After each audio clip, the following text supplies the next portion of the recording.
Hello there, a very good evening and welcome to Primetime News on TV1. We're coming to you live and direct from the Newsfirst studios here in Colombo.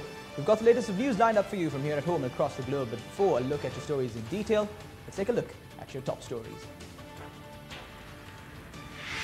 Constitutional Council approves Nalin Pereira as the new Chief Justice. Maximum retail price imposed on sugar from midnight today. Hirunika reveals more about the Bharatha Lakshman assassination. One killed and more than 50 injured in a bus accident in Lunugambehera, Hambantota.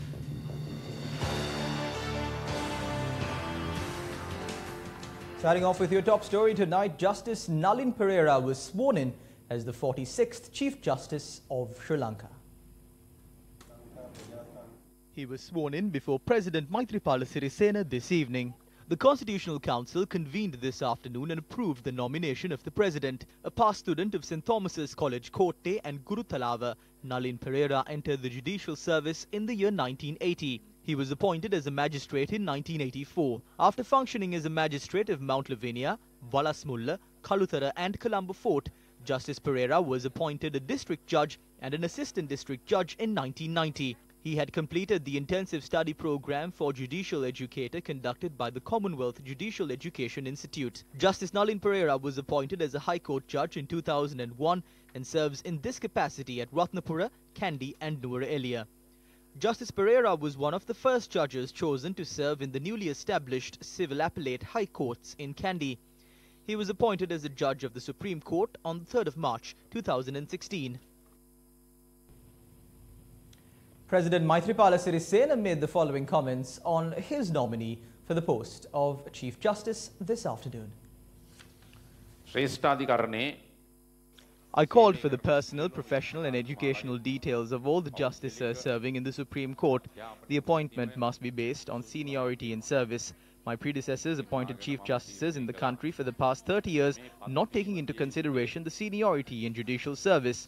For the first time in 30 years, I will be appointing a Chief Justice based on seniority. I could have sent several names to the Council, but I sent only one because I knew this person was the most suitable to hold that position.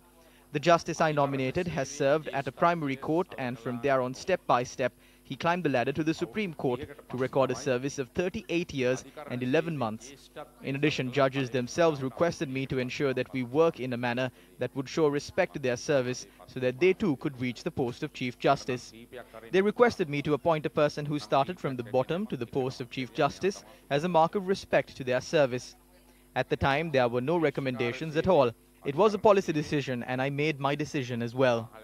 The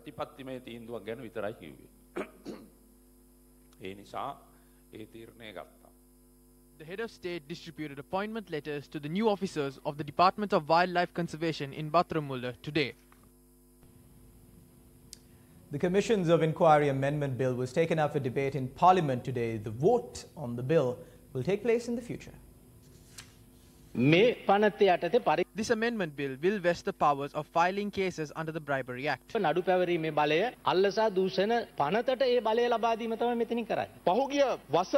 the past 3 years and 10 months, there was no progress in punishing the corrupt. This government, after the bond scam, lost their inherent right to take action against the corrupt members of the previous government, much like one slitting his own throat.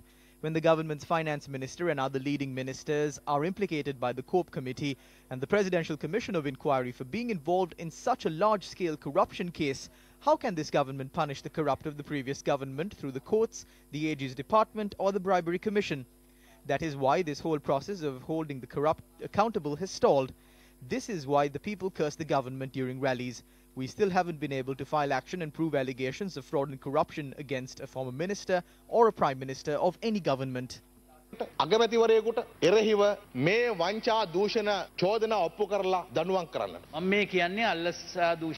We as the joint opposition have submitted 10 complaints to the Bribery Commission. What are the complaints that were filed since 2 years ago? Then you said that these were done to expedite the process. Where has it been expedited? The people are suffering as a result of prices of goods increasing. Has anything been done to expedite the action against the central bank bond scam? Was any of this done to date? Was this delayed for so long because of this law? අද වෙනකන් ඒක කෙරුවද මේ නීතිය නිසාද බාධා වෙලා තිබුණ මෙච්චර කාලයක් ඔබතුමාම කියනවානේ බොන්ඩ් කොමිෂන් එක පිළිබඳව දැන් Now you say that the bond commission report is there. Even so, the bribery commission cannot file action based on the evidence at the commission. After this act is passed, action can be filed based on this evidence without carrying further investigations. That is why this has been brought forward. ප්‍රමාණවත් නම් ඒ මත නඩු දාන්න පුළුවන්. ඒ වෙනුවෙන් තමයි මේක ගෙනල්ලා තියෙන්නේ. හරි ඔබතුමා මං අහන්නේ මේ වෙනකන් එහෙම කෙරුවද? Was this done until today? Recently at the central bank press briefing, they didn't reject the fact that a sum of 150 million rupees had been deposited to an account of a minister. The central bank governor accepted this. He said that the account has been suspended. I don't know if it was done. Did he lie?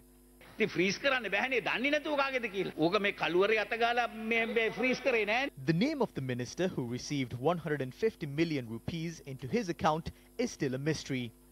The governor of the central bank, the cabinet spokesperson, and many responsible ministers and parliamentarians show a lethargic response to the matter. Although the central bank governor said he is not privy to the information held by the Financial Intelligence Unit, Minister Malik Samaravikrama said in Parliament recently that when he inquired on the matter from the central bank, they responded saying that there was no such thing. The suspicion that the general public has over this investigation is justifiable in a situation where ministers receive information that the central bank governor is not privy to. There is also no sign that investigations into the attempt to defraud a sum of $5 million through a Hong Kong bank account when handing out cricket broadcasting rights will be conducted anytime soon. The delays in handing over the investigations into the matter to the Criminal Investigations Department created space for evidence to be tampered with or erased. The Voice Against Corruption organization a few days ago revealed that although the Police Financial Crimes Investigation Division conducted investigations into an overseas account where $22 million was deposited, the progress of this investigation is still a mystery. The Voice Against Corruption challenged the government to release information on the manner in which money was transferred to this account. Shouldn't the names of these people involved in large-scale fraud and corruption be revealed to the country? The 7th Memorial Day of Bharatha Lakshman Premachandra was held today. Chaturika Sirisena was present at the occasion alongside Bharatha Lakshman Premachandra's family members at the memorial of Bharatha Lakshman Premachandra in Kolonava.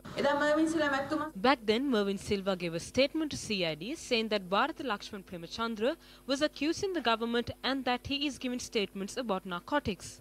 Someone took this complaint before the former president, but the former president did not say a word. And I have heard that the former defense secretary said, "I'll take care of him." Then after a few days, my father was killed. If one has the strength to shoot a person even when he is on the ground fighting for his life and that person served as a Director General of Trade Unions, everyone would know from where that strength comes from. The court case is over, therefore the accused have no place to request. I have to explain the accurate condition of this situation again and again. I'm not going to hide the truth when I'm talking about this situation. Today it is clear and it is proven that Duminda Silva, the person who was a monitoring MP under the Defence Secretary, was ordered to shoot my father in the head. This is how MP Hirunika Premachandra reminded her late father. තාත්තා කොයි හරි තැනක ඉපදිලා ඉන්නවා නම් ඒ මගේ පුතා වෙලා කියලා මං හැම වෙලාවෙම හිතන්නේ. ඕගොල්ලන් දීපු පින් හින්දාම කොයි හරි තැනක හොඳට ඇති. ඔහු ඝාතනය වුණාට යම් කිසි ගියාත්මවල කරපු පාප කර්මයක් හින්දා වෙන්නේ නැති. ඉතින් අපි හැමෝම මේ දුක විඳින්නේ නිසානේ. ඉතින් මං හිතනවා මේ මගේ ළඟ ඉන්නේ දැන් කියලා. එහෙම හිතාගෙන මං සතුටින් ජීවත් වෙනවා. Luxury car allegedly belonging to parliamentarian Namal Rajapaksa, which was seized by the Police Financial Crimes Investigation Division, was released today.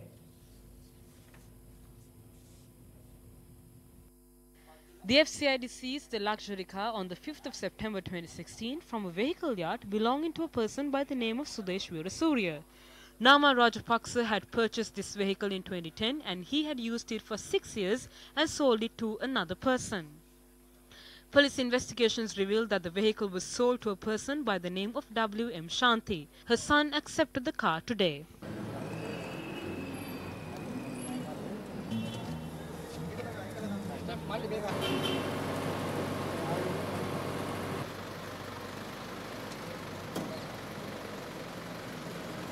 The first owner is Namal Rajapaksa. He has brought down this using the tax-free permit a parliamentarian received back in 2010. Thereafter, Harshana Silva's mother purchased this for Harshana Silva. They have not been able to present a single suspect for this case. I am happy because I received the vehicle back.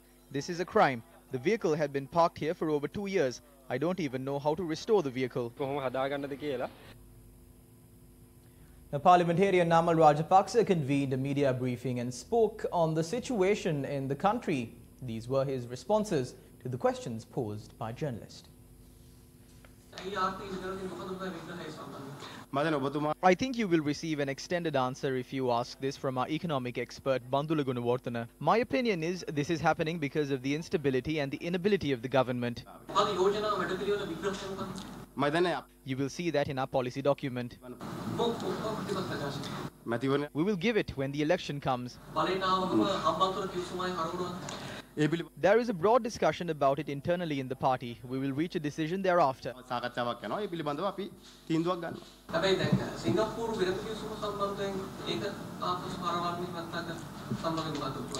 Regarding all these, we will not hesitate to change what needs to be changed. I am waiting to obtain the membership of the SLPP. I will obtain it on the day Mahinda Rajapaksa becomes the chairman of the party.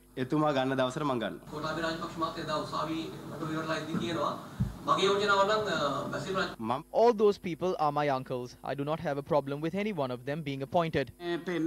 You are continuously questioning who will become the presidential candidate. If the Rajapaksas and the people say Sirineris from the village needs to be running for president, we will put him and topple the government.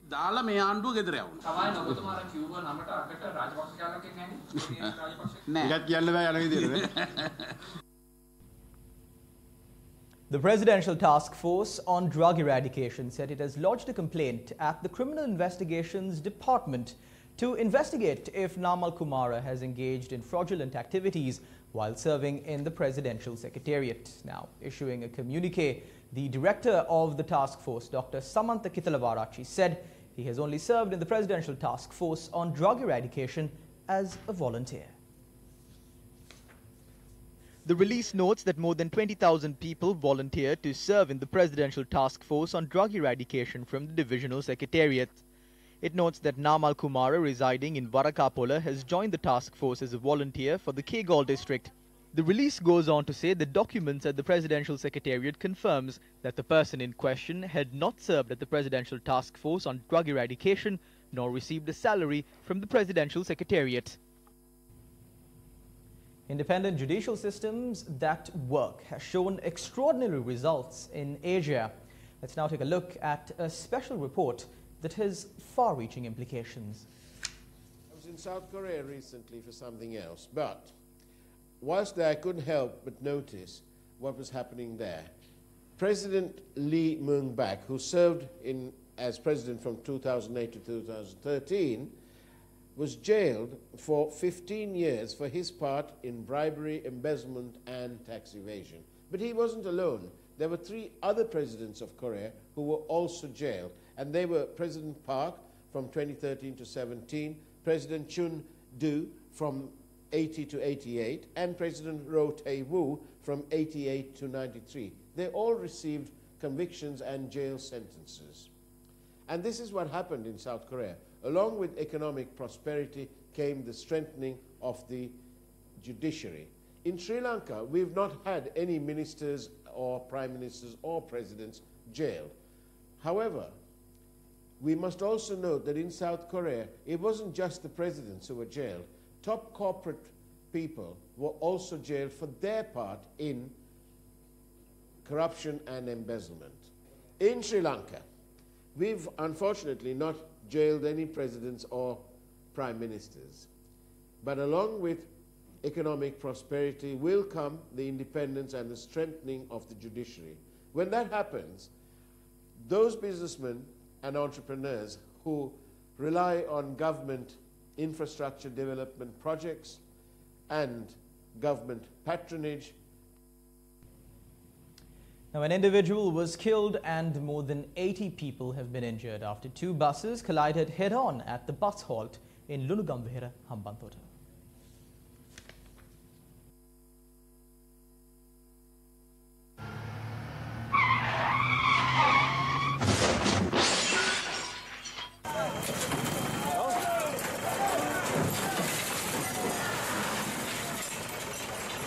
The accident occurred at around 12 noon today. According to police, a private bus plying from Mathura to Ampara and an SLTB bus plying from Dehiyattakandiya to Mathura were involved in the crash.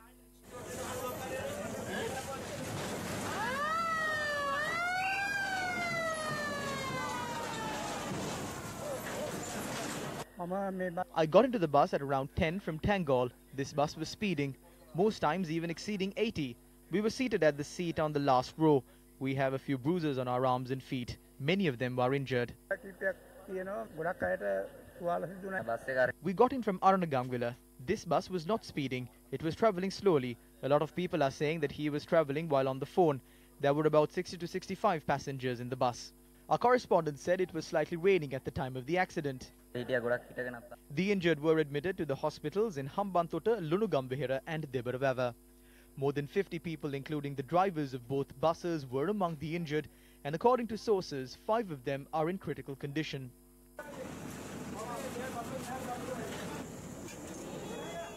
"24 people are receiving treatment at the Hambantota hospital, while 13 were admitted to the Debaravava hospital. 3 are receiving in-house treatment at the Lunugambihira hospital. The Consumer Affairs Authority has imposed a maximum retail price on sugar effective from midnight today. According to a notice issued by the Consumer Affairs Authority, the price of a kilogram of unpacketed sugar should be sold at 100 rupees and 1 kilogram of packeted sugar should be sold at 105 rupees. The Consumer Affairs Authority also informed all sugar importers that the price of a kilo of sugar cannot exceed 92 rupees. The special commodity levy imposed on sugar was replaced with a new tax structure introduced by the government in the recent past. The price of a kilo of sugar, which once stood at 92 rupees prior to the new tax structure, has now increased to 100 rupees. The main problem faced by the sugar importers is a scandal that took place recently over the purchasing of large quantities of sugar by 3 local companies. As a result, these companies benefited in an unfair manner. A new tax structure was imposed on sugar last month. When Mangala Samaravira was questioned regarding this matter, he stated in Parliament last week that a tax imposed on sugar was not recovered through the public. He stated that sugar is heavily subsidized and the tax is recovered through the importer. However, the price of sugar has now increased by 10 rupees. I would like to question Minister Samaravira as to why he made such a false statement. We have not been informed of such a matter. However, I remember Minister Samaravira clearly stating that the tax burden will not be transferred to the public. 70,000 metric ton sugar was available when the price increase was given. Now these price increases are given, taxes are risen without even consulting anybody. Now the 70,000 metric ton of sugar is being sold at a higher price after the increase. Today the minister had taken a decision yesterday that the Consumer Authority and the Consumer Commission sit together and discuss this. And they have found that there is 70,000 metric ton of sugar that is enough for 2 months. And the prices must be brought down. And today they are gazetting sugar at 100 rupees, packeted sugar at 105 rupees, which is a big benefit to the masses today. And after 2 months, once the new imports come, the revision of the price can be seen whether the world market price has dropped or not. So by this, we have exposed that there is 70,000 metric ton of sugar in the warehouses. If they fail to sell it at that price from tomorrow, the Consumer Authority and the Consumer Commission will get together and ensure that raids are done and the entire stock taken in and sold at 100 rupees. We apologize. That was the leader of the National Unity Alliance, Azad Saleh, expressing his views on the recent increase of sugar prices. Moving on, still in local news, the case against former Minister Basil Rajapaksa on charges of misappropriating state funds has been postponed until the 14th of November. The decision was given by the High Court judge of Gampaha, Nimal Ranavira. The defendant has been accused of misusing state funds for the construction of a super luxury house on a 16-acre property in the Malvana Mapitagama area in Dompe. The court hearing was postponed based on the request of the 2 presidents' counsels representing the defendant, who had to attend an event organized in line with the retirement of the Chief Justice. The judge adjourned the case until the 14th of November next month.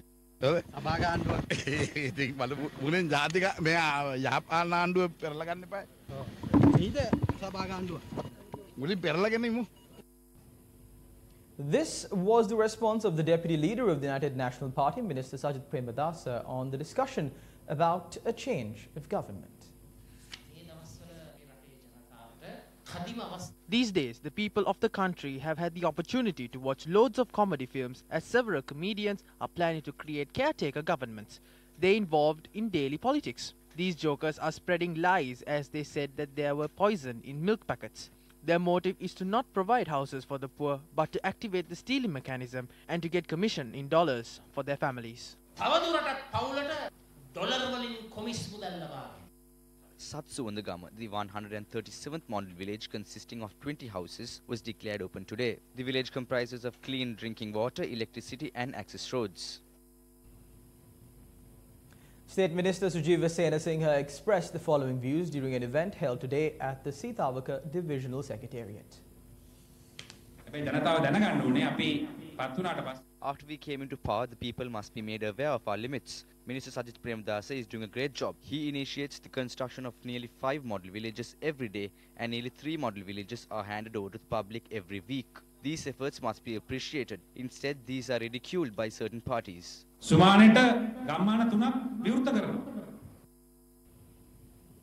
Russian President Vladimir Putin has expressed interest in ensuring closer economic ties with Sri Lanka, particularly in agriculture, fisheries and tourism. The Russian president made the comments after accepting the credentials from Dr. Dayan Jayatilaka as Sri Lanka's new ambassador to Russia yesterday. Dr. Jayatilaka presented his letters of credence in a solemn ceremony, bringing together the newly appointed ambassadors of 23 countries in the magnificent St. Alexander's Hall of the Kremlin.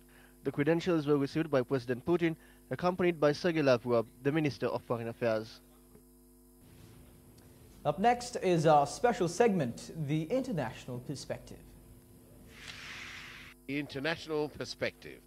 How did Singapore transit from third world to first world in 4 decades?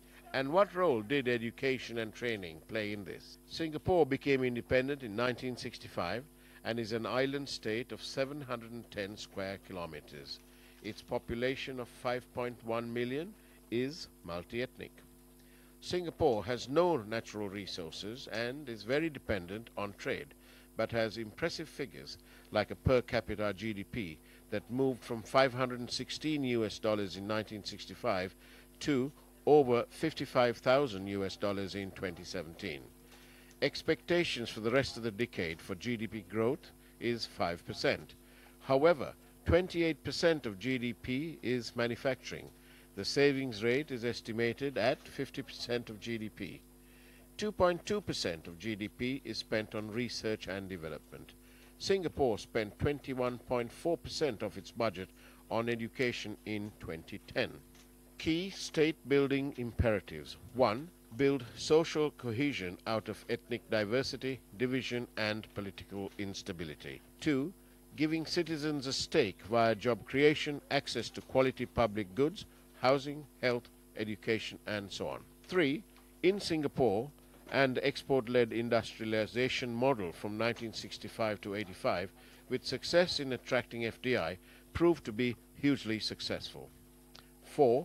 Singapore developed education policies which emphasizes meritocracy, science, mathematics and English. 5. At post-secondary level, it expands technology-orientated certificate and diploma courses at well-resourced Institute of Technical Education. Educational aims, economic, to transit from an entrepreneur economy to an individual one via export-orientated industrialization. Social, to strengthen unity between ethnic groups. And educational, to build an education system appropriate to emerging socio-political needs.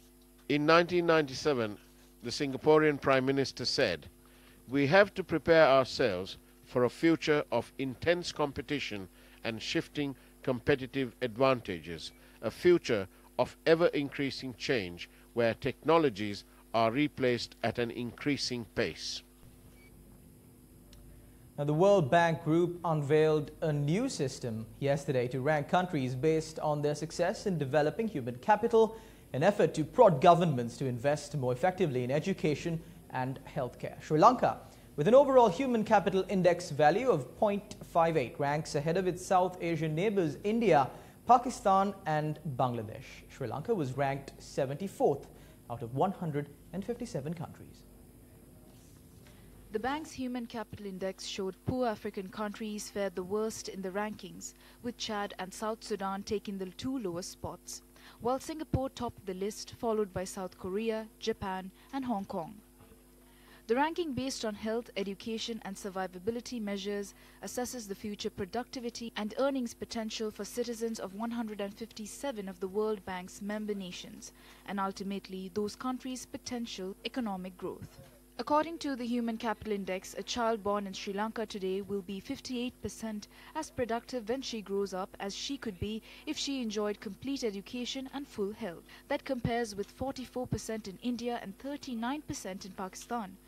Bangladesh boasts 48% and Nepal 49% in the same category. The 5 indicators of the Human Capital Index are: 1. Probability of survival to age 5. 2. A child's expected years of schooling. 3. Harmonized test scores as a measure of quality of learning. 4. Adult survival rate. And 5. Healthy growth to determine the proportion of children who are not stunted. However, the government of India rejected the findings of the World Bank's Human Capital Index, which has placed the country at 115th position out of 157 countries on various parameters, such as survivability measured by under 5 mortality rate. Indian Finance Minister said in a statement, quote, "The government of India therefore has decided to ignore the HCI and will continue to undertake its path-breaking programs for human capital development, aiming to rapidly transforming quality and ease of life for all its children." Unquote. It is understood that the situation at home, though reported by the World Bank in this manner, is diametrically different. Though various organizations rank our country in different ways, is it up to the people to decide, is there true human growth in the country, or will our authorities be complacent with these reports, resulting in a growth stall? Although arrangements were made to distribute keys among the owners of the shops in the Janajaya building in Rajagiriya, it was unsuccessful as the relevant authorities did not attend the event. Personnel from the Urban Council had informed those who procured shop space at the Janajaya City Supermarket complex to report to the premises to accept their keys. When the new shop owners visited the premises this morning, the officials refrained from making an appearance, citing media presence. They are not going ahead with the program of handing over the keys because the media is here. They want the media to leave so they can do away with the evidence. If the media is not here, it clearly shows that the Kotte Urban Council consists of rogues and thieves. Quotations were called for the shop spaces in this complex, and other preliminary work commenced in 2014, while it was proposed to hand over the shop space in 2016. Initially, Urban Council officials had informed the businessmen to make a payment and then the premises would be leased to them. However, today the officials took measures to terminate the previously agreed contract. The contract, issued with the signature of the Commissioner Vasanthi Ratnapala, states, after the agreement is signed following approval, the already agreed tax agreement will be made void. Former Mayor Janaka Ranawaka claims the Urban Commissioner's decision was made when the council had been dissolved. Now, a detailed report on that news piece can be viewed on our award-winning website www.newsfirst.lk. Up next is today's illustrated news by Asanka Laduahetti.